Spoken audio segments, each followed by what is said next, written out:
सबसे पहले मैं वो क्वेश्चन कर देता हूँ जो कल होमवर्क में दिया था। क्वेश्चन क्या था हमारे पास? गुड इवनिंग सबको। क्वेश्चन था फंक्शन डिफाइंड है all real to all real, और उसने हमें कहा था कि F X is equals to X mod X -4 अगर x हमारे पास रैशनल है तो, और x mod x -√3 x mod x -√3 अगर हमारे पास x इरेशनल है तो। ये क्वेश्चन था, ठीक है। अब हमें बताना था 1 1 ऑन 2 मैनी 1 इन 2 इसमें से क्या है क्या नहीं है। देखो इस तरह के क्वेश्चन, इस तरह के जो क्वेश्चन है वो हमें कैसे डील करने होते हैं। देखो रैशनल के लिए अलग फंक्शन है, इरेशनल के लिए अलग फंक्शन है। ये हमारी ऑब्जर्वेशन से हमें डील करने होते हैं, क्योंकि रैशनल इरेशनल के लिए ग्राफ तो बना के देख नहीं सकता मैं, ये ग्राफ बना लूं ये बना लो, क्योंकि रैशनल और इरेशनल को नंबर लाइन पे मैं सेपरेट तो कर नहीं पाऊंगा कि कौन सा ग्राफ कब आ रहा है। तो इसको ऑब्जर्व किस तरीके से करते हैं, इस वाले ग्राफ को और इस वाले ग्राफ को दोनों को किसी एक पर्टिकुलर वैल्यू के बराबर रख के देखो। पर्टिकुलर वैल्यू जैसे मैंने कहा मान लो 0 रख के देखो, x mod x -4 equals to 0 कर दिया। तो यहां से जरा मुझे x की वैल्यू चैट बॉक्स में लिख के बताओ, x मॉड x किसके बराबर आया? 4 के। तो मेरे पास x की वैल्यू आई 2, आई या नहीं? कोई दिक्कत? अगर x की वैल्यू आई 2, अब एक बार दूसरे वाली ब्रांच को रख दो, x mod x -√3 equals to 0 रख दो, रख दिया। x मॉड x किसके बराबर आया?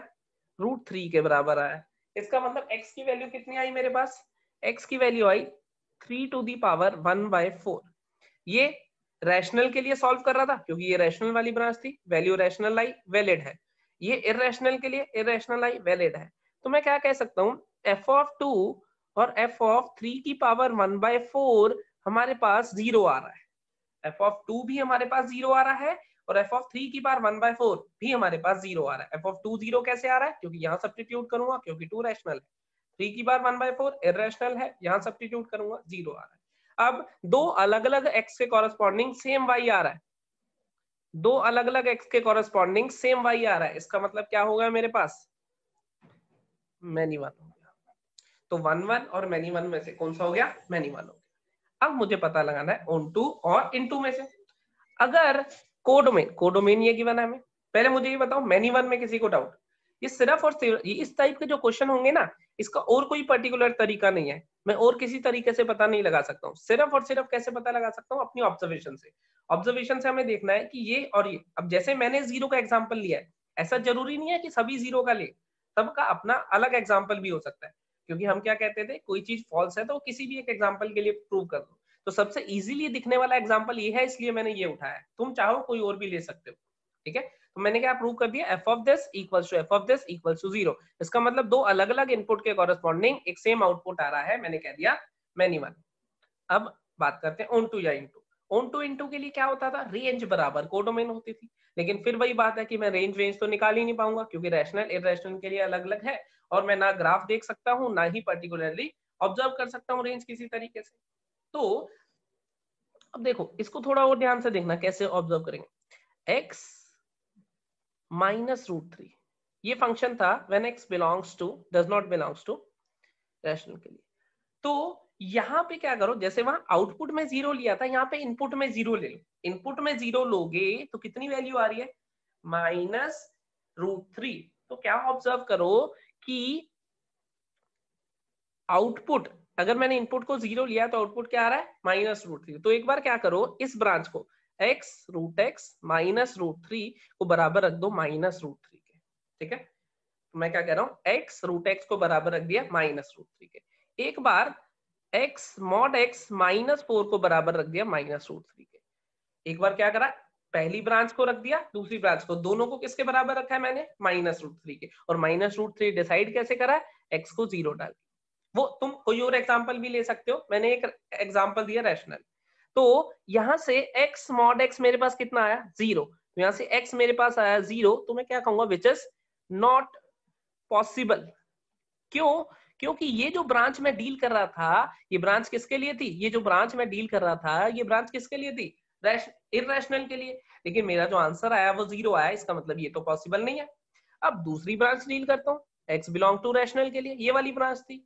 इसमें भी √3 रखा है, तो x mod x कितना आया 4 माइनस √3 आया। कितना आया 4 माइनस √3। तो x mod x 4 माइनस √3 आया। तो x की जो वैल्यू आएगी मेरे पास वो क्या आएगी 4 माइनस √3 का रूट, चाहे प्लस में आए चाहे माइनस में आए, लेकिन वैल्यू ऐसी कुछ आएगी। आएगी या नहीं?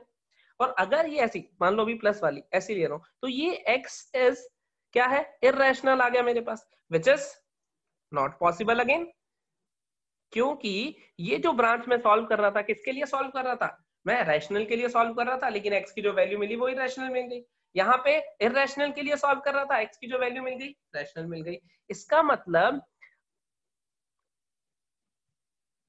fx इक्वल्स टू माइनस √3 के लिए माइनस √3 जब मैं ले रहा हूं तो कोई भी x एग्जिस्ट नहीं करता।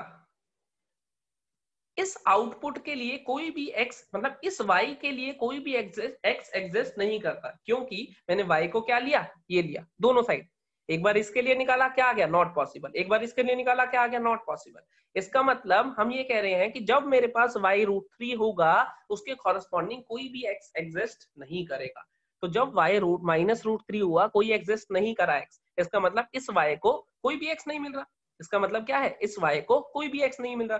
तो अगर कोई ऐसा y होता था जिसको कोई भी x नहीं मिलता तो हम क्या कह देते थे, function is into.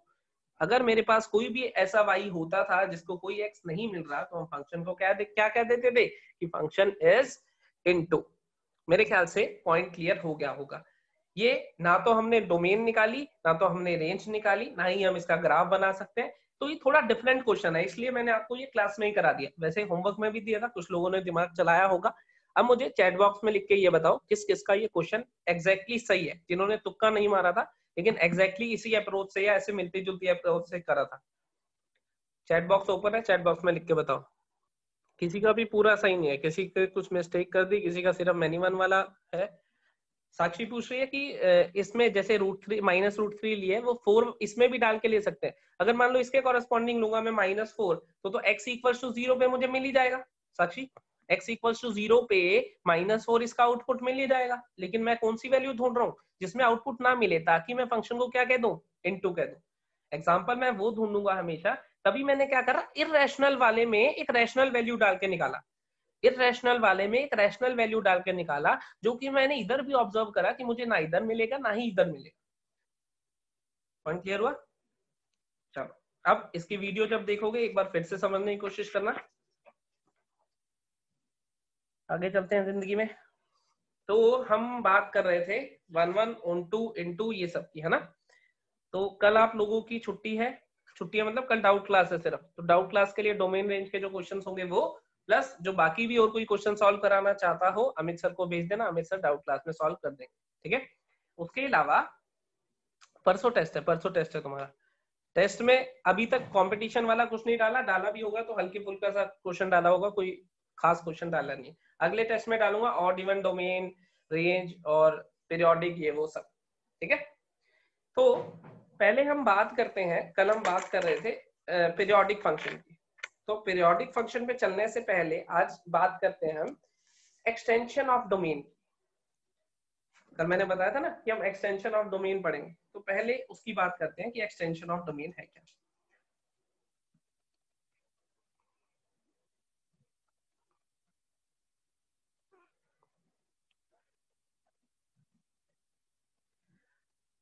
Extension of domain की बात कर रहे हैं, सुनो एक्सटेंशन ऑफ डोमेन क्या है।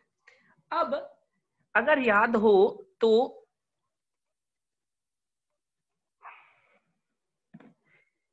ये अगर fx है मेरे पास, तो ये y is equal to f of -x, और ये दोनों मिला के इवन फंक्शन बनते हैं।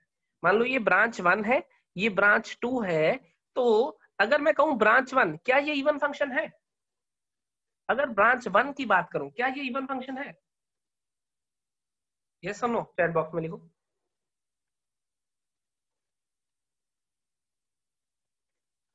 नहीं है, बिल्कुल सही लिखा बच्चों। और मैं सिर्फ ब्रांच 2 कहूं तो ये इवन फंक्शन है, सिर्फ ब्रांच 2 कहूं तो भी नहीं है। मैं 1 and 2 मिला के कहूं दोनों, अब है ब्रांच 1 और ब्रांच 2 मिला के कहूं तो मेरे पास इवन फंक्शन है। सही कह रहा हूं?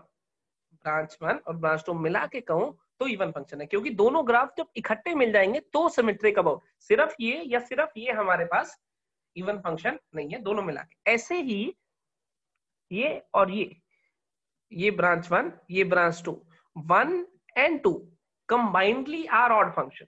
ये fx होता है हमारे पास, ये minus F of minus X होता है। ये तो याद है, ट्रांसफॉर्मेशन से ग्राफ तो मैंने उस दिन बनाए थे, ये वाले याद है? इस ग्राफ को पहले इधर लेके गए थे, फिर इधर लेके आए थे। तो इधर भी 1 and 2 मिला के ऑड फंक्शन होता है, ऐसे इधर ही 1 and 2 मिला के इवन फंक्शन होता है। दो ब्रांचेस होती हैं हमारे पास, दो ब्रांचेस होती है हमारे पास। तो अब सुनो क्वेश्चन क्या, एक्सटेंशन ऑफ डोमेन में क्या होगा, वो एक ब्रांच मुझे दे देगा। मान लो ब्रांच 1 मुझे गिवन है, वो कहेगा दूसरी ब्रांच बताओ। तो इतनी डोमेन मुझे गिवन होगी, मुझे डोमेन को एक्सटेंड करना होगा दूसरी साइड भी, ताकि पूरे फंक्शन को मैं क्या बना दूं, ऑड फंक्शन बना दूं या फिर इवन फंक्शन। तो ये y equal to F X है, इसको हम क्या बोलते हैं, इसको बोलते हैं हम इवन एक्सटेंशन, इसको हम बोलते हैं odd extension. y equal to F X अगर मुझे दिया हुआ है तो इसकी इवन एक्सटेंशन क्या होगी, f ऑफ माइनस एक्स। तो इवन एक्सटेंशन क्या होगी मेरे पास, f ऑफ माइनस एक्स, जो भी fx दिया होगा उसके लिए। और ऑड एक्सटेंशन क्या होगी मेरे पास, minus f of minus x. इतना पॉइंट क्लियर हो गया होगा मेरे ख्याल से, ठीक है। तो अगर एक ब्रांच दी हुई है, ये वाली कौन सी होती है, दोनों मिला के ऑड बननी है, तो एक ब्रांच दे देगा, दूसरी हमसे पूछेगा, और कंबाइंडली बना के क्या बनेगा, वो ऑड फंक्शन। तो ये है ऑड एक्सटेंशन, ऐसे ही ये है इवन एक्सटेंशन। अब इस पे एक क्वेश्चन दिखाता हूं मैं कि क्वेश्चन कैसे देगा, वो क्या कहना चाहता हूं क्वेश्चन से। मान लो उसने क्वेश्चन दिया F F x equals to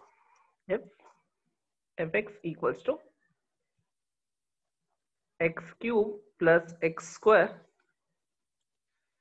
0 less than equals to X less than equals to 2 और x plus 2 less than x less than equals to 4।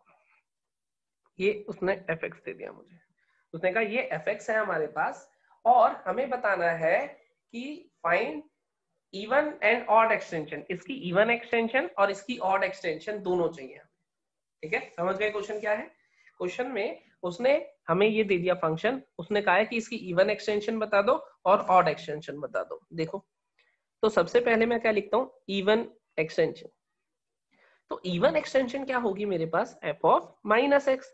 तो मैं क्या करूंगा, हर जगह x की जगह क्या लिख दूंगा, माइनस एक्स। तो हर जगह x की जगह क्या लिख दिया, माइनस एक्स। तो ये बना माइनस एक्स का क्यूब प्लस माइनस एक्स का स्क्वायर, जिसमें 0 less than equals to minus X less than equals to 2। ऐसे ही इधर बना माइनस एक्स प्लस 2, जिसमें 2 less than minus X less than equals to 4। क्या करा हमने, हमें उसने कहा कि इवन एक्सटेंशन बताओ, और हमने अभी पढ़ा था कि इवन एक्सटेंशन होता क्या है। इवन एक्सटेंशन हमारे पास होता है कि x को माइनस एक्स से रिप्लेस कर दो, वही इवन एक्सटेंशन होता है, f ऑफ माइनस एक्स। तो fx दिया हुआ था, f ऑफ माइनस एक्स लिख दिया।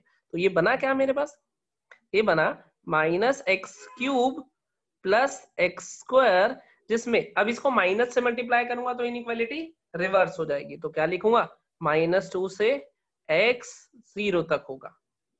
ऐसे यहाँ क्या आएगा, -2 माइनस एक्स प्लस 2, जिसमें क्या कहूंगा, ये माइनस से मल्टीप्लाई करूंगा, इनइक्वालिटी रिवर्स हो जाएगी, -4 से x -2 तक हो जाएगा।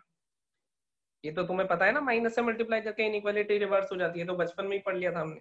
तो ये जो f ऑफ माइनस एक्स बना, ये हमारे पास क्या है, उसकी इवन एक्सटेंशन है। क्या है, इवन एक्सटेंशन है। और अब जरा ध्यान से देखो, इसकी डोमेन क्या थी, 0 से 2, 2 से 4। इसका मतलब इसकी डोमेन मेरे पास 0 से 4 तक थी। तो अगर मेरा एक साइड 0 से 4 वाली दी हुई है, तो दूसरी साइड क्या होनी चाहिए, -4 से 0 वाली। तो अब ध्यान से देखो, तो ये -4 से -2, -2 से 0, तो -4 से 0 वाली ये दूसरी ब्रांच मिल गई। हाँ, जब मैं इस पूरे फंक्शन को कंबाइंड लिखूंगा, इसको और इसको मिला के, तब वो दोनों मिला के पूरा फंक्शन मिला के क्या बनेगा, इवन फंक्शन बनेगा। अभी ये क्या है, इवन एक्सटेंशन, एक ब्रांच ये लिखी हुई है, एक ब्रांच ये लिखी हुई है, दोनों को कंबाइन करके जब मैं 4 इंटरवल बना के लिखूंगा, मैं कंबाइन अभी लिख नहीं रहा, जगह कम है, 2 ये वाले चारों को कंबाइन करके जब लिख दूंगा तो जो फंक्शन बनेगा वो क्या बनेगा, इवन फंक्शन। तो ये हमने निकाली इवन एक्सटेंशन। अब ऑड एक्सटेंशन भी निकालते हैं। तो ऑड एक्सटेंशन, पहले ये बताओ इवन एक्सटेंशन में किसी को डाउट है तो लिखो। आवाज वो जा रही है ना तुम्हें, कोई डाउट नहीं हो तो मुझे शक होने लगता है, सबको कैसे समझ आ सकता है, थोड़ा मेरे को ही डाउट हो जाता है जब तुम्हें कोई डाउट नहीं आता। चलो खैर कोई बात नहीं, मान लेता हूँ तुम्हारी बात। हाँ, अब ऑड एक्सटेंशन क्या थी, minus F of minus x.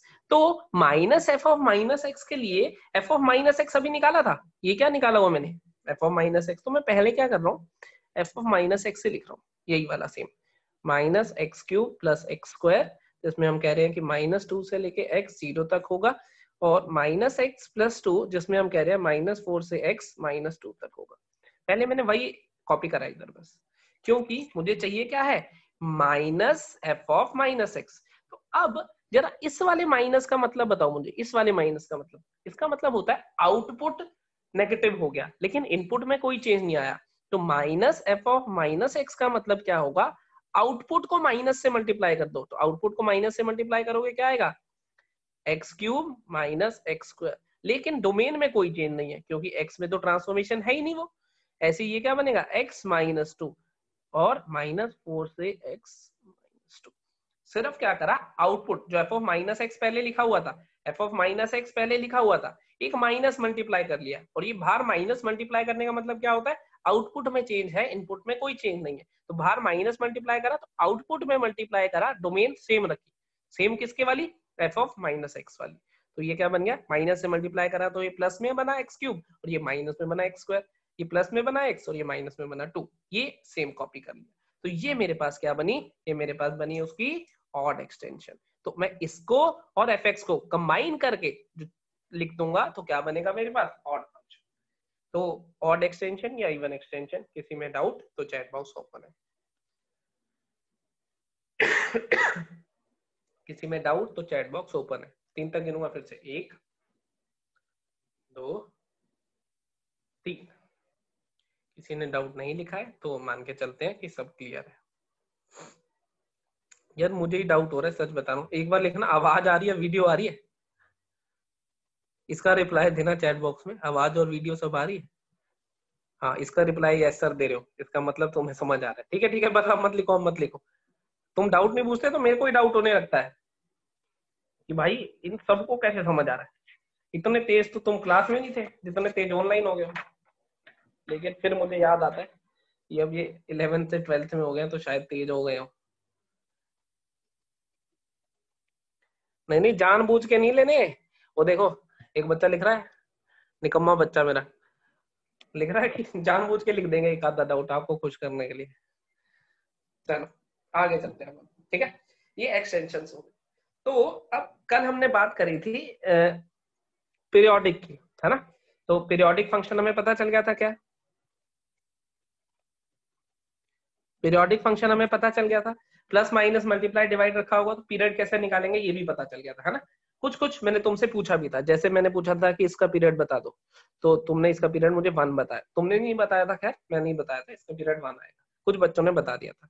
मैंने फिर बताया था कि कॉमन सेंस भी लगानी है, कि जैसे fx equals to sine square X plus cos square X लिखा हुआ है, तो ऐसे नहीं है कि इसका पाई लेके एलसीएम लेके पाई बोल देना है, तो ये गलत हो जाएगा। कॉमन सेंस क्या लगानी थी, पहले सिंप्लीफाई करके 1, तो क्या कह देंगे, periodic but it's period is not defined. याद आ गया, कांस्टेंट फंक्शन क्या होता था, पीरियोडिक होता था, लेकिन उसका पीरियड कभी डिफाइंड नहीं होता था। ठीक है, तो कुछ कुछ क्वेश्चन मैं तुम्हें घर से करने के लिए दूंगा, मतलब डीपीपी की फॉर्म में पीरियोडिक के, लेकिन कुछ कुछ जो इंपॉर्टेंट क्वेश्चन है और थोड़े अलग है दुनिया से, वो मैं यही करा रहा हूँ। ठीक है, पहले मैं तुम्हें एक सिंपल क्वेश्चन देता हूँ, fx equals to x minus B, जिसमें b हमारे पास कांस्टेंट है मान लो। ठीक है, तो b कुछ भी हो सकता है, कांस्टेंट है b। हाँ, अब मुझे ये बताओ ये पीरियोडिक है या नहीं, और अगर है तो क्या पीरियड होगा। ये fx लिखा हुआ है, चैट बॉक्स ओपन रहेगा, चैट बॉक्स में। और ये ग्रेटेस्ट इंटीजर है, ये पूछने वाली बात नहीं है, कॉमन सेंस भी लगानी है। कॉमन सेंस सिर्फ सॉल्व करते हुए नहीं, क्वेश्चन पढ़ते हुए लगानी है। अगर पीरियोडिक है तो वो ये कोरोना वायरस के नाम से किसने रजिस्टर कर दिया जूम पे? अरे यार क्या करते रहते हो भाई। वो मैं मीटिंग से रिमूव कर दूंगा भाई, ये ड्रामने कोरोना वायरस वाले नाम रखे किसी ने तो। कोरोना वायरस, अगर अगली अगली मीटिंग में तेरा नाम चेंज ना हुआ ना, और कोई वायरस लग रहे तुझे, आज कोरोना वायरस ही रखना है। इसका पीरियड बताना तुम, अगर तुम्हें ऐसा लग रहा है पीरियोडिक है। पीयूषा ने अपना आंसर दे दिया, तो मुझे लग रहा है कि इसका आंसर सही है। आर्यन का आंसर मुझे सही नहीं लग रहा।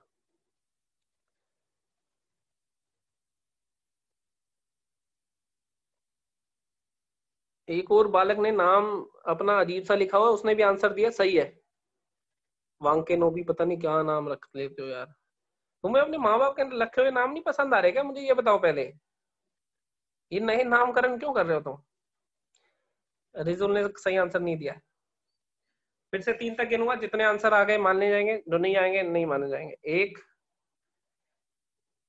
2, प्रणब बंसल ने सही आंसर दिया। 2.5, चिराग सैनी सही आंसर दिया। 3, अब किसी का आंसर नहीं माना जाएगा। बाकी सबने, किसी ने सही दिया भी नहीं है वैसे भी, तो 4 या 5 लोगों ने दिया, अरुण ने सही नहीं दिया। चलो आओ देखते हैं। तो मुझे ये बताओ, ये पीरियोडिक नहीं है, ये पीरियोडिक नहीं है, तो पहले क्या करो, ग्रेटेस्ट इंटीजर को हटाओ। ग्रेटेस्ट इंटीजर को क्या लिख सकते हो तुम? ग्रेटेस्ट इंटीजर ऑफ एक्स को क्या लिख सकते हो तुम? It is x minus fractional part of x, लिख सकते हो या नहीं? तो क्या बनेगा, एक्स माइनस, इसको क्या लिखोगे, x minus fractional part of x. क्या कहते हो, इसमें कोई दिक्कत? ग्रेटेस्ट इंटीजर ऑफ एक्स को लिख दिया मैंने, X minus greatest integer of something is something minus fractional part. तो ये X minus X plus B plus fractional part of X minus B, ऐसा बना। ये एक्स कैंसिल हो गया, तो ये बना एक्स माइनस बी का फ्रैक्शनल पार्ट प्लस बी। तो ये फंक्शन सिंप्लीफाई होके ऐसा बन गया। बन गया या नहीं? अब जरा ध्यान से देखो, फ्रैक्शनल पार्ट का पीरियड कितना होता है? इस बी से या इस बी से कोई फर्क पड़ेगा? इस बी से ग्राफ लेफ्ट राइट होगा, कोई फर्क नहीं। इस बी से ग्राफ ऊपर नीचे होगा, कोई फर्क नहीं। तो इसका मतलब फ्रैक्शनल पार्ट ऑफ एक्स का ही पीरियड माना जाएगा, जो कि कितना होता है, 1 होता है। क्या कहते हो, कोई डाउट? पहले क्वेश्चन को ठीक से एनालाइज करके सिंप्लीफाई करना है, सीधे सीधे भरोसा नहीं करना क्वेश्चन पे, उसमें कुछ कुछ चीजें छुपी होंगी जो कि तुम्हें खुद लगानी होगी। बताओ अगर किसी को डाउट है इस क्वेश्चन में तो। चलो कोई डाउट नहीं है तो आगे चलते हैं। अगला question, F x equals to sine x का मॉड प्लस कॉस एक्स का mod. F x equals to sine x का मॉड, ये बहुत बढ़िया क्वेश्चन है, कॉपी में लिखोगे स्टार लगा देना। Sine f x equals to cos x का मॉड प्लस साइन एक्स का मॉड। इसका आंसर जिसने सही दिया उसको चॉकलेट मिल जाएगी लॉकडाउन के बाद। ये था मेरे पास, इसका पीरियड कितना है, पाई। साइन एक्स के मॉड का पीरियड पाई, कॉस एक्स के मॉड का पीरियड पाई, क्योंकि जैसे स्क्वायर में कल देखा था हमने, पॉजिटिव नेगेटिव सेम ही हो गए थे, क्योंकि ऐसी मॉड क्या करेगा, साइन एक्स ऐसा होता है पीरियोडिक 2 पाई का, लेकिन ये नेगेटिव वैल्यूज कहां चली जाएंगी, पॉजिटिव। तो इसका आंसर पाई, इसका आंसर पाई। अगर मैं एलसीएम लेता हूं तो मेरा कितना आएगा, पाई, ये आएगा। लेकिन ये सही आंसर नहीं है। वजह समझाता हूँ अगले पेज पे। अगले पेज पे शुरू से क्वेश्चन करता हूँ मैं, ध्यान से देखना। F x was mod of sine x plus mod of cos x, इसका पाई, तो एलसीएम आया पाई, जो कि सही आंसर नहीं है। किस वजह से नहीं है? अब देखो, मैं निकाल रहा हूँ f of x plus pi by 2। मैं क्या निकाल रहा हूँ, f of x plus pi by 2। तो क्या बनेगा, sine of x plus pi by 2 mod plus cos of x plus pi by 2 mod, ऐसा बनेगा या नहीं?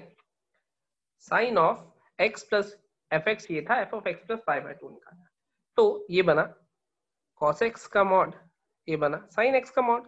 क्योंकि माइनस साइन से तो कोई फर्क पड़ेगा ही नहीं, क्योंकि मॉड ही लगा हुआ है। प्लस लिखूं या माइनस लिखूं, जो कि किसके बराबर आ गया, एफ एक्स आ गया या नहीं? तो F of x plus pi by 2 मेरे पास एफ एक्स के बराबर आ गया। इसका मतलब पाई बाय 2 क्या होगा, पीरियड होगा या नहीं? यही तो पीरियोडिक की डेफिनेशन थी। तो वैसे पाई आ रहा था, लेकिन पाई से छोटी वैल्यू, तो लीस्ट वैल्यू को ही क्या बोलते थे, पीरियड या फिर फंडामेंटल पीरियड। तो इसका पीरियड कितना आएगा हमारे पास, π/2, ये आंसर आया। लेकिन मुस्कान ने भी यही लिखा था क्या? चलो मुस्कान का भी सही मान लेते हैं, मैंने ध्यान नहीं दिया होगा, इतने सारे मैसेज आए एक साथ।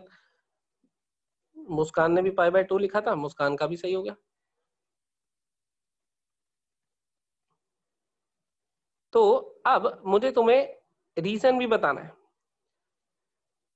अब ये बताओ, ये ऐसे मुझे कैसे पता चलेगा कि किस क्वेश्चन में मैं क्या वैल्यू डाल के देखूं?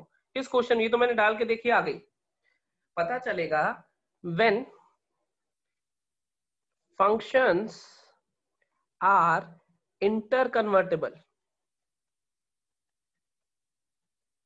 When functions are interconvertible. देखो क्या था fx, अब हुआ क्या π/2 के बाद, जरा ध्यान से देखना, fx ये लिखा हुआ था, f(x + π/2) ये लिखा हुआ था नहीं, दोबारा से लिख लेता हूं। fx मेरे पास लिखा हुआ था sin x का मॉड प्लस cos x का मॉड, और f(x + π/2) मेरे पास लिखा हुआ था cos x का मॉड प्लस sin x का मॉड। ऐसा है, दोनों सेम ही, लेकिन इसने अपनी वैल्यू पाई के बाद रिपीट करनी थी, इसमें कोई शक नहीं है। इसने भी अपनी वैल्यू पाई के बाद रिपीट करनी थी, इसमें भी कोई शक नहीं है। लेकिन हुआ क्या, π/2 इंटरवल के बाद ये जो वैल्यू देने लगा वो इसकी देने लग गया, तो ये किस में कन्वर्ट हो गया, कॉस में। इसने अपनी वैल्यू रिपीट नहीं करी, लेकिन ये कॉस की वैल्यू देने लग गया। ऐसे ये किसकी वैल्यू देने लग गया, साइन की। इसने भी, क्योंकि इसने तो पाई के बाद रिपीट करनी थी, लेकिन इसने अपनी रिपीट नहीं करी। π/2 के बाद क्या हो गया, इसने साइन एक्स की वैल्यू देनी शुरू कर दी। तो एक्चुअल में क्या हुआ, पहले 1 + 3 अगर लिखा हुआ था, एक एग्जांपल ले रहा हूँ, 1 + 3 लिखा हुआ था, तो अब 3 + 1 लिखा हुआ है। इसने अलग वैल्यू दी है, इसने भी अलग वैल्यू दी है, लेकिन दोनों ने सम करके कितना दिया, सेम। जो पहले वैल्यू मिल रही थी वही वैल्यू अब मिल रही है। तो साइन एक्स किस में कन्वर्ट हो गया, कॉस एक्स में, और कॉस एक्स किस में कन्वर्ट हो गया, साइन एक्स में। इस वजह से इनके सम ने जो आउटपुट दिया वो सेम दिया, इन्होंने सेम आउटपुट नहीं दिया, इसने अलग ही दिया। वो अलग आउटपुट किसका बन गया, इसके पार्टनर का। इसने भी अलग दिया तो वो इसके पार्टनर का बन गया π/2 के बाद। तो दोनों का जो समीशन आया वो सेम आया। और ये कब पॉसिबल है, जब फंक्शंस इंटर कन्वर्ट करेंगे, मतलब एक दूसरे में कन्वर्ट हो जाएंगे, साइन एक्स कॉस एक्स में और कॉस एक्स साइन एक्स में। हुआ क्या, साइन एक्स कॉस एक्स में कन्वर्ट हो गया, कॉस एक्स साइन एक्स में, तभी उनका समीशन क्या आ गया, सेम आ गया। और इंटर कन्वर्ट किस पॉइंट पे होते हैं साइन और कॉस, π/2। ये तो तुम बचपन से जानते हो कि π/2 के लैब पे साइन कॉस में और कॉस साइन पे चले जाता है। इस वजह से हमने किस पे चेक करा, π/2 पे। तो इन तरह के जब फंक्शन आएंगे, जब इस तरह का क्वेश्चन आएगा, तो मैं एलसीएम नहीं ले सकता हूँ।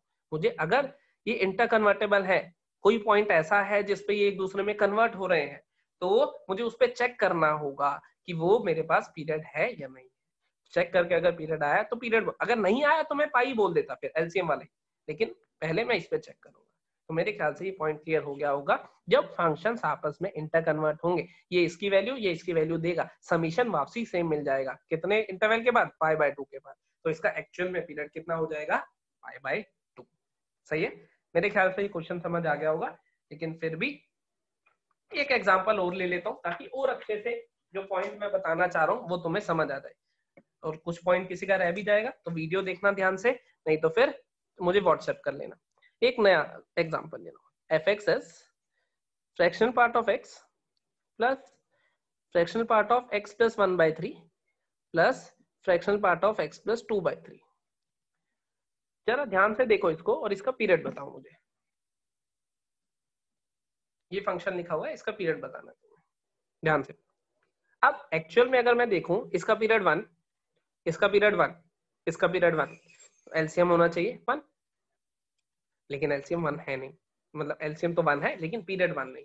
क्यों, क्योंकि जब तुम x को x + 1/3 से रिप्लेस करोगे, जब तुम x को x + 1/3 से रिप्लेस करोगे, देखो क्या बनेगा, f(x + 1/3) कितना बनेगा, x + 1/3 का ग्रेटेस्ट इंटीजर, ये बनेगा x + 2/3 का फ्रैक्शनल पार्ट, तो ये बनेगा x + 1 का फ्रैक्शनल पार्ट। क्या तुम्हें ये पता है कि x प्लस इंटीजर का फ्रैक्शनल पार्ट और x का फ्रैक्शनल पार्ट सेम होता है? ये प्रॉपर्टी हमने पढ़ी थी। x प्लस इंटीजर का फ्रैक्शनल पार्ट और x का फ्रैक्शनल पार्ट सेम होता है, ये प्रॉपर्टी हमने पढ़ी थी। याद है प्रॉपर्टी ये? किस किस को याद है? सही है। तो अब ये क्या बना, x प्लस 1/3 फ्रैक्शनल पार्ट, ये बना x प्लस 2/3 फ्रैक्शनल पार्ट, ये बना x का फ्रैक्शनल पार्ट, जो कि क्या बन गया, fx ही बन गया। तो f ऑफ x प्लस 1/3 किसके बराबर आ गया, fx के। तो पीरियड कितना आया हमारे पास, पीरियड आया 1/3। और ये हमें यहीं पे ऑब्जर्व करना था, क्योंकि 1/3 के बाद ये इसकी वैल्यू देगा, x प्लस 1/3 बन जाएगा, ये इसकी वैल्यू देगा, x प्लस 2/3 बन जाएगा, और ये इसकी वैल्यू दे देगा, क्योंकि ये x प्लस 1 बन जाएगा, जो कि ये है। तो 1/3 इंटरवल के बाद ये इसकी, ये इसकी और ये इसकी, तो टोटल सम क्या मिलने लगेगा, सेम। तो इसका पीरियड कितना आएगा, 1/3। ये दूसरा बहुत बढ़िया एग्जांपल है, इस पे भी स्टार लगा लेना इन टाइप के क्वेश्चंस का। देखो एडवांस जब भी खेलेगा ये वो इसी तरीके से खेलेगा तुम्हारे साथ, या तो वो खिलवाड़ करेगा ही नहीं, जैसे आजकल एडवांस कम ही खिलवाड़ करता है ना, तो या तो वो खिलवाड़ करेगा ही नहीं, और अगर करेगा तो वो इसी तरह के खिलवाड़ करेगा। पॉइंट समझ आया। तो ये हमारे पास कुछ क्वेश्चन अलग थे दुनिया से, जो कि हमें पीरियोडिक के बारे में पता होने चाहिए। अब मैं एक और क्वेश्चन लिख रहा हूँ, ये एक और क्वेश्चन एक दो कर लेते हैं, फिर अगले टॉपिक पे चलते हैं। ये लिखा मैंने, e की power fractional part of x plus sign x, e की power fractional part of x plus sign x। जरा पीरियड बताने का कष्ट करें। चलो अब बहुत सारे बच्चों ने लिख दिया है, तो मैं इसको सॉल्व कर देता हूँ कि आंसर आएगा क्या। हालांकि सही आंसर तो एक या दो ने, मैं बताऊं कितनों ने सही लिखा, जरा तुम लोगों को अभी बताता हूँ।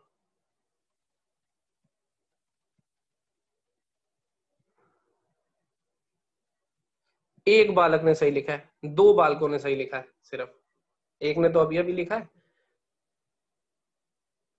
शर्म करो, दो बालकों ने सिर्फ, ओनली 2 बालक्स जिनका सही आंसर है। इसका पीरियड लिखो फटाफट चैट बॉक्स में, e की power fractional part of x का, जल्दी से जल्दी से। 1, ये सही। इसका पीरियड लिखो 2 पाई, ऐसा ही। इसका पीरियड 1, इसका पीरियड 2 पाई, इतना में तो कोई डाउट होगा नहीं। अब तुमने एलसीएम ऑफ 1 एंड 2 पाई, कुछ लोगों ने आंसर दिया 2 पाई, जो कि गलत है, is not defined. LCM of 1 and 2 pi is not defined. It is not periodic.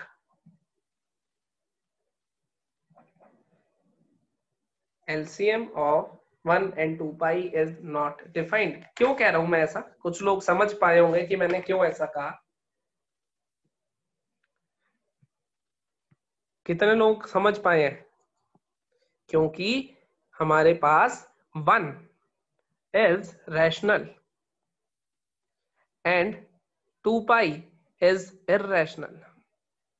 एक रैशनल और इररेशनल नंबर का एलसीएम नहीं ले सकते हम चाह के भी। तो हमारे पास ये क्या आएगा, हमारे पास it is not periodic, periodic function नहीं है ये, क्योंकि ये 1 के बाद रिपीट करेगा, ये 2 पाई के बाद, कोई इनका कॉमन इंटरवल नहीं आएगा जिसके बाद ये रिपीट करेंगे। तो इसको हम क्या बोलेंगे, इट इज नॉट पीरियोडिक। मेरे ख्याल से समझ आ गया होगा। चलो अब हम चलते हैं आगे।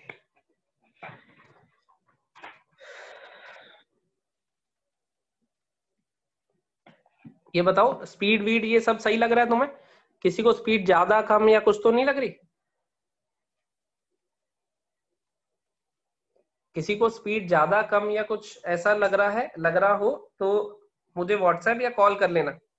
मैं अपने हिसाब से मॉडरेट लेके चल रहा हूँ, ना ही ज्यादा तेज ना ही ज्यादा स्लो, ठीक है। जिस हिसाब से हमारा सिलेबस भी अच्छा चलता रहे, तो उतनी पेस हमें चाहिए, और स्लो भी ना हो कि बोरिंग हो जाए। तो मैं दोनों बैलेंस करके चल रहा हूँ, लेकिन फिर भी अगर किसी को दिक्कत हो तो मुझे कॉल कर लेना। हालांकि बदलने के चांसेस मेरे बहुत कम है, लेकिन कोशिश कर लेना तुम अपनी तरफ से, तुम्हारा फर्ज है कोशिश करना, है ना। नहीं वैसे मजाक कर रहा हूँ, अगर तुम्हें लगेगा सबको तेज या धीरे तो उसको फ्लक्चुएट करा लेंगे, तेज कर लेंगे और या धीरे कर लेंगे, जैसे कहोगे। मैं तो दोनों के लिए रेडी हूँ, ठीक है।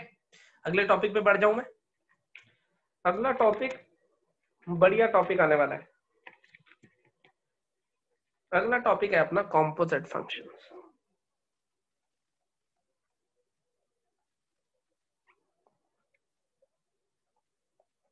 अगला टॉपिक है अपना कॉम्पोजिट फंक्शन। ध्यान से देखना कॉम्पोजिट फंक्शन, ये तुम्हें सीबीएसई से बहुत अलग मिलेगा। देखो अब ऑड इवन पीरियोडिक ये सब सीबीएसई में थे ही नहीं, है ना, तो वो तो अलग चीज हो गई हमारे पास। ये सीबीएसई में था कॉम्पोजिट, अगर याद हो, याद है कॉम्पोजिट फंक्शन सीबीएसई में भी पढ़ा था हमने।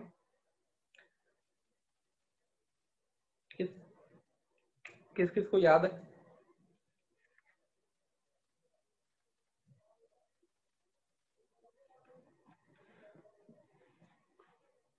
तो वहां पे बहुत आसान सा था, यहाँ पे इतना आसान नहीं है, थोड़ी चीजें अलग है। तो और हमें इस टॉपिक को पढ़ने के लिए थोड़ा टाइम भी ज्यादा चाहिए होगा, तो इसलिए मैं क्या कर रहा हूँ, इस टॉपिक को आज शुरू नहीं कर रहा हूँ, इसको हटा दे, ठीक है, इसको अगली क्लास में करेंगे, पंगे नहीं लेते, क्योंकि अभी 10-15 मिनट कराऊंगा, 10-15 मिनट में इतना मजेदार बनेगा नहीं, ठीक है। वैसे मैं तुम्हें इसके बारे में कुछ कुछ पॉइंट्स बता देता हूँ। एक होमवर्क के लिए क्वेश्चन लिखवा रहा हूँ पहले पीरियोडिक का, पहले वो क्वेश्चन लिख लो, उसके बाद ये बताता हूँ। तुम्हें एक फंक्शन दिया हुआ है, उसके बाद कॉम्पोजिट शुरू कर लेते हैं। फंक्शन दिया हुआ है x sin x plus tan x upon x plus pi by पाई का ग्रेटेस्ट इंटीजर -1/2। x ब्रैकेट में sin x plus tan x और नीचे ग्रेटेस्ट इंटीजर, ये GIF है। GIF एक व्हाट्सएप पे भी होते हैं, मैंने थोड़े दिन पहले सीखे हैं।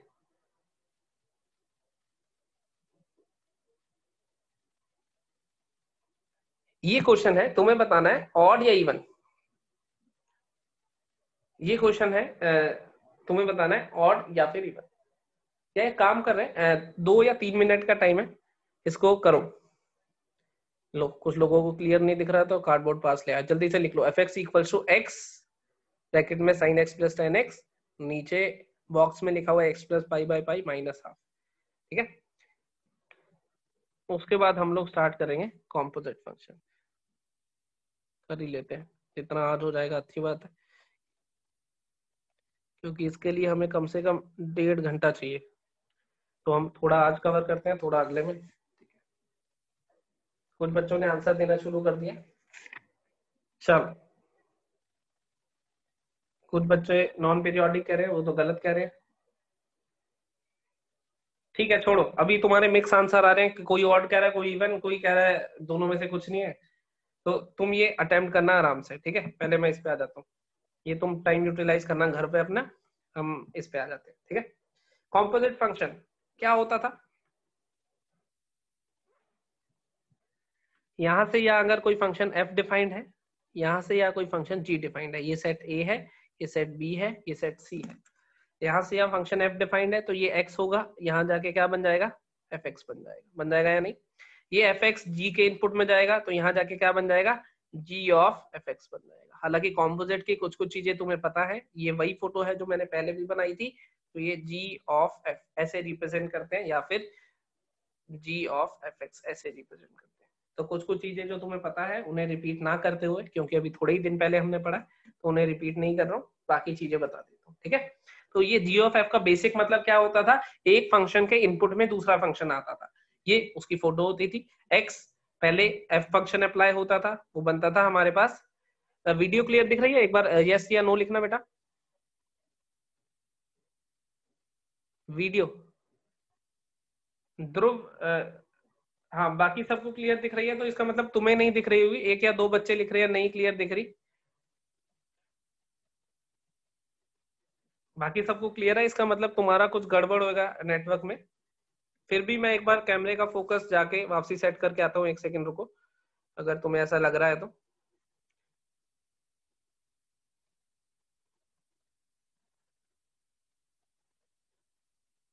अब देखो मैंने फोकस रीसेट कर दिया, अगर अब सही दिखे तो, क्योंकि बाकी सबको ठीक दिख रही है, आप लोगों को नहीं दिख रही शायद।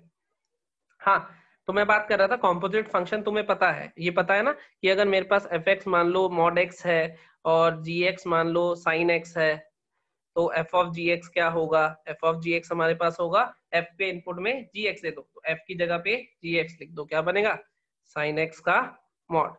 और जी ऑफ एफ एक्स क्या होगा हमारे पास, जी ऑफ एफ एक्स हमारे पास होगा जी ऑफ एफ एक्स, वो होगा साइन ऑफ एक्स मॉड। ये तो सीबीएसई वाला ही है, इतना हमें पता ही है ना, ये सब हमें पता है। अब हम बात कर रहे हैं इसकी प्रॉपर्टीज की, कुछ प्रॉपर्टीज हम सीबीएसई में ऑलरेडी पढ़ के आए थे, कुछ प्रॉपर्टीज हम इसमें नहीं पढ़ेंगे न्यू प्रॉपर्टीज। सबसे पहली चीज, f of g of f के बराबर नहीं होता था, ये तो हमें पता ही है, देखो ऊपर ही लिखा हुआ है, एफ ऑफ जी अलग फंक्शन है, जी ऑफ एफ अलग फंक्शन है। तो पहली property, f of g of f के बराबर नहीं होता, इसका मतलब कॉम्यूटेटिव नहीं होता है, कॉम्पोजिशन कॉम्यूटेटिव नहीं होता है। दूसरी property, f of g of h equals to f of g of h, ये सीबीएसई में भी लिखी थी, एसोसिएटिव होता है। फाइनली दोनों में फाइनली बनना क्या है, f of g of h x, दोनों में लेफ्ट हैंड साइड या फिर राइट हैंड साइड, पहले इन दोनों को एफ के इनपुट में दे दो या फिर एच को जी में पहले उसके बाद दे दो, दोनों में कोई फर्क नहीं पड़ता है अगर ये ऑर्डर सेम है, f of g of h, ये भी f of g of h, finally यही बनने वाला है, दोनों बराबर होते हैं, ये भी सेम प्रॉपर्टी उसमें पढ़ी थी हमने, ठीक है। तीसरी प्रॉपर्टी, अब हम क्या कह रहे हैं, अगर एफ ऑफ जी हमारे पास g of f, sorry f of g of f बराबर आ जाए एक्स के, आइडेंटिटी फंक्शन बोलते हैं, एक्स लिख रहा हूं, एक्स को क्या बोलते हैं हम, आइडेंटिटी फंक्शन। बताओ f of g of f के बराबर आ गया, इक्वल टू एक्स, एक्स मतलब आइडेंटिटी फंक्शन क्या होता था, f and g are inverse of each other, याद आ गया, ये भी सेम पॉइंट है जो हमने पहले पढ़ा था। इन तीनों पॉइंट्स में से अगर किसी पॉइंट में किसी को डाउट है तो चैट बॉक्स में लिख दो, और अगर लिखोगे तो मेरा रिप्लाई यही होगा कि पुरानी वीडियो देखो, क्योंकि ये तीनों प्रॉपर्टी सेम है। ये तो तुम्हारी तसल्ली के लिए मैं कह देता हूँ, बीच बीच में लिख दो ताकि तुम्हें लगे कि तुम्हें कोई पूछ रहा है ना। चलो लिखना है, नहीं सही में लिख दो, मैं मजाक कर रहा हूँ, सही में लिख दो, मैं भूल जाता हूँ बीच बीच में, गुरुकुल वाले बच्चे भी तो हैं, वो गुरुकुल वाले कहेंगे यार ये कैसे सर है, वो तो जानते भी नहीं है मुझे, करनाल वाले तो समझ जाएंगे मैं क्या कहना चाहता हूँ। लिख दो अगर कोई डाउट है किसी को तो, चलो कोई नहीं लिख रहा तो मान लो। अगली property, if f and g are 1 function, are both, if f and g both are 1 function, f भी 1 फंक्शन है और g भी 1 फंक्शन है, तो g ऑफ f के बारे में क्या कह सकते हो, ये फोटो बनी हुई है, f और g, ये g ऑफ f, अगर ये तो याद है ना तुम्हें कि f अगर a to b डिफाइंड है और g अगर b to c डिफाइंड है, तो a to c कौन डिफाइंड होगा हमारे पास, g ऑफ f हमारे पास a to c डिफाइंड होगा। तो हम कह रहे हैं अगर हमारे पास f a to b defined है, f a to b defined है, g b to c defined है, तो ये भी 1 है, ये भी 1 है, तो हमारे पास g ऑफ f जो कि a to c डिफाइंड होगा, इसके बारे में क्या कह सकते हो, इज ऑलवेज 1 हो गया नहीं, ये भी लिखा था हमने, याद हो तो, अगर ये 1 है, ये 1 है, तो g ऑफ f भी क्या होगा, 1 होगा, लिखा था। सेम चीज ऑन टू के लिए क्या कह सकते हो, next property, property number 5, same चीज ऑन टू के लिए क्या कह सकते हो, बोलो, f ऑन टू है, g ऑन टू है, तो g ऑफ f के बारे में क्या कह सकते हो, जल्दी से चैट बॉक्स में, is always onto, is always onto, सही कह रहा हूं मैं, ये भी सीबीएसई की प्रॉपर्टी थी। साक्षी ने लिखा है जरूरी नहीं है, साक्षी जरा एक्सप्लेन करो एक बार चैट बॉक्स में, बाकी सबने तो सही लिखा है।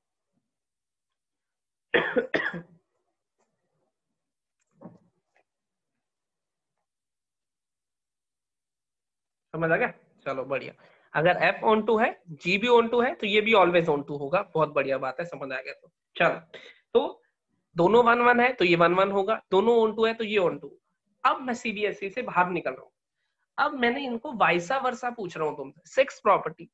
अब मैं तुम्हें क्या कह रहा हूँ, if g of f is 1 तो तुम्हें g और f दोनों पे कमेंट करना है। अब रिवर्स कर दिया मैंने, अब सीबीएसई छोड़ दो, f 1 था, g 1 था, तो g ऑफ f 1 था, f ऑन टू था, g ऑन टू था, g of f onto था। ये सीबीएसई में हम पढ़ के आए थे। अब थोड़ा सा दिमाग तुम्हें खुद चलाना है। अब मैं तुमसे पूछ रहा हूँ कि अगर g ऑफ f हमारे पास 1 1 है तो f और g पे क्या कमेंट कर सकते हो? मैं तुम्हें 4 ऑप्शन दे रहा हूँ f और g के लिए, g और f के लिए 4 ऑप्शन दे रहा हूँ। पहला ऑप्शन ये होगा, ये नहीं होगा। दूसरा ऑप्शन ये नहीं होगा, ये होगा। तीसरा ऑप्शन दोनों नहीं होंगे। फोर्थ ऑप्शन दोनों होंगे। मतलब होंगे, नहीं होंगे का मतलब नहीं होंगे, होंगे का मतलब हो भी सकता है, नहीं भी हो सकता, कुछ भी, जो भी ऑप्शन देना चाहो इन चारों में से। सोचो सोचो आराम से, जल्दबाजी में मत दो। अब जब मैंने अलग से ये क्वेश्चन पूछा है तो इसका मतलब ये क्वेश्चन अपने आप में कुछ ना कुछ इंफॉर्मेशन कंटेन करता है। थोड़ा ध्यान से सोचो, उसके बाद आंसर देना। गगनदीप आंसर गलत है। चलो मैं अब लिख रहा हूँ, देखो जरा। काफी सारे बच्चों ने आंसर गलत दिया। खुशी की बात है ये कि आंसर दे रहे हैं, पर दुख की बात है कि गलत दे रहे हैं। चलो अब पहले स्टेटमेंट बोल रहा हूँ, फिर उसे एक्सप्लेन करूंगा। F g of f is 1 1 1 1. This implies f must be 1 1, g may or may not be. f must be 1 1 and g may or may not be. ये प्रॉपर्टी है। अब इसको एक्सप्लेन करूंगा 2 मिनट में। if g of f is 1 1, देखो वाइसा वर्सा ऐसा नहीं है, अगर ये 1 1 है, ये 1 1 है तो g of f होगा गारंटेड। लेकिन अगर g of f 1 1 है तो ऐसा जरूरी नहीं है कि ये दोनों 1 1 हो। तो क्या कहेंगे हम? g of f is 1 1, then f must be 1 1, f must be 1 1, f को 1 1 होना पड़ेगा। g may और may not be, हो भी सकता है, नहीं भी हो सकता, वो उसकी मर्जी है। कौन क्लियर हुआ? जी हो भी सकता है, नहीं भी हो सकता। अब मैं एक एग्जांपल देता हूं जिसमें जी नहीं है। देखना जरा ध्यान से एग्जांपल को।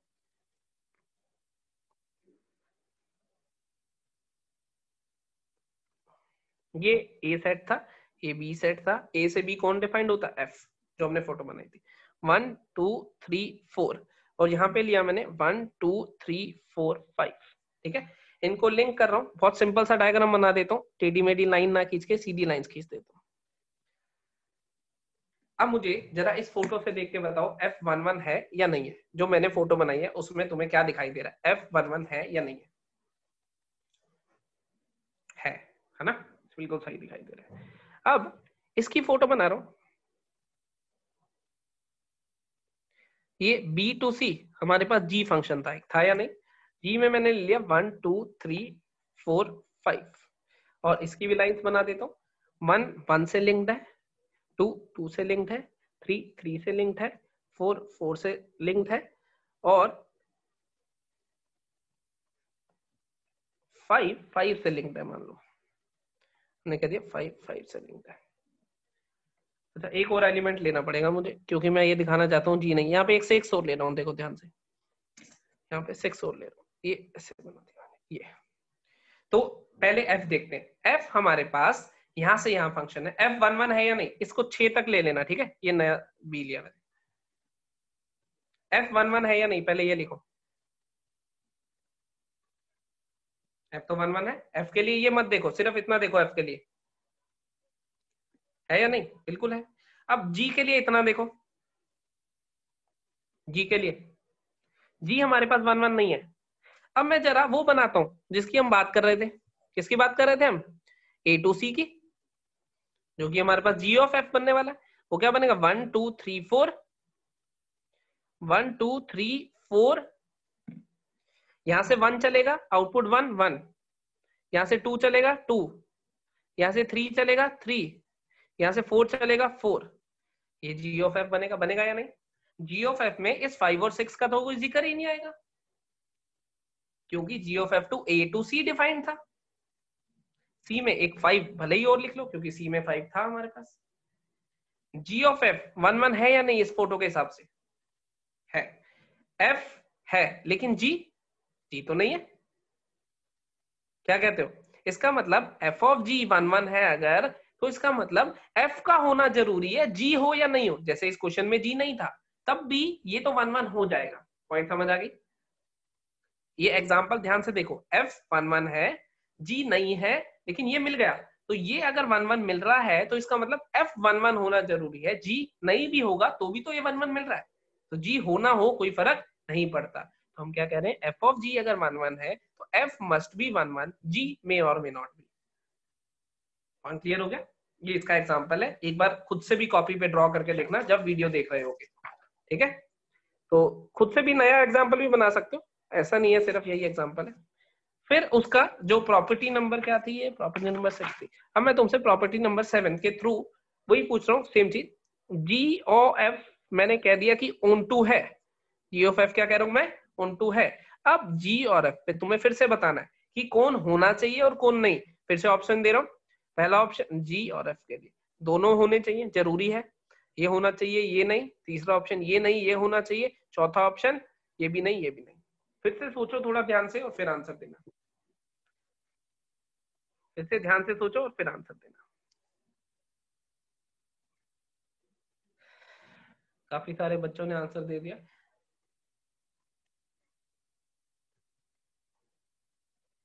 अब देखो, तो F सुन लो प्रॉपर्टी क्या है, F G O F is onto, this implies G must be onto and F may or may not be onto। अगर हमारे पास G और F onto है तो G must be onto, F may और may not be onto, ये property. फिर से अब इसका एग्जांपल देखते हैं जिसमें हमें दिख रहा हो ये चीज जो हम कहना चाह रहे हैं।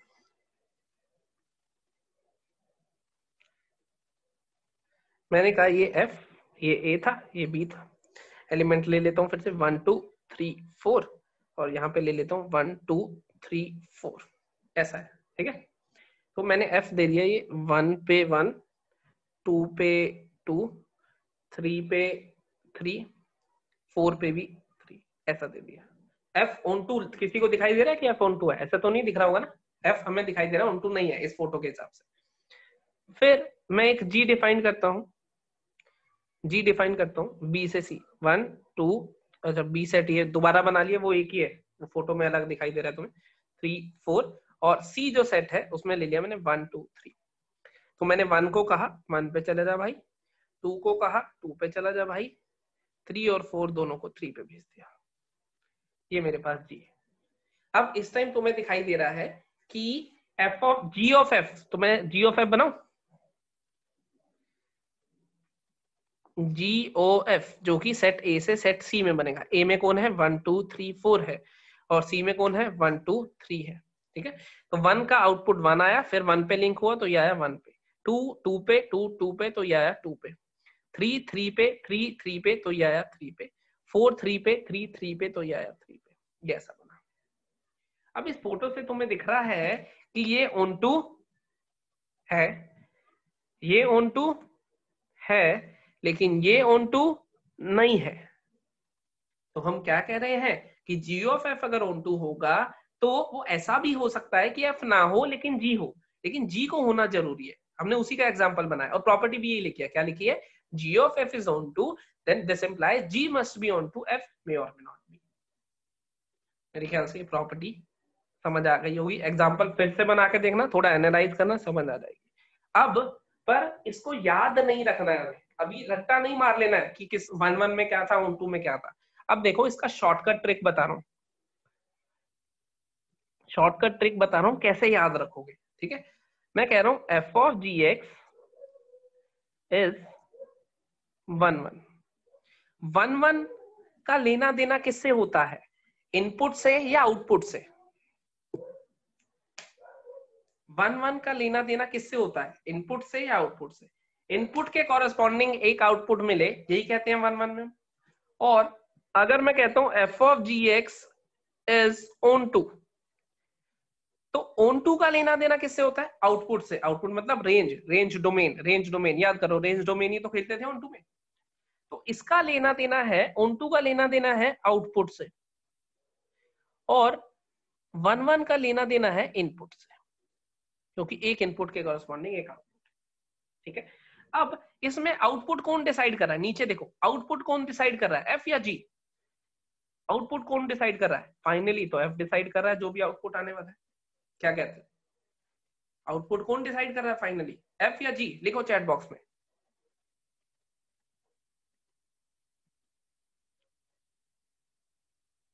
आउटपुट, आउटपुट बिल्कुल सही लिख रहे हैं कुछ बच्चे।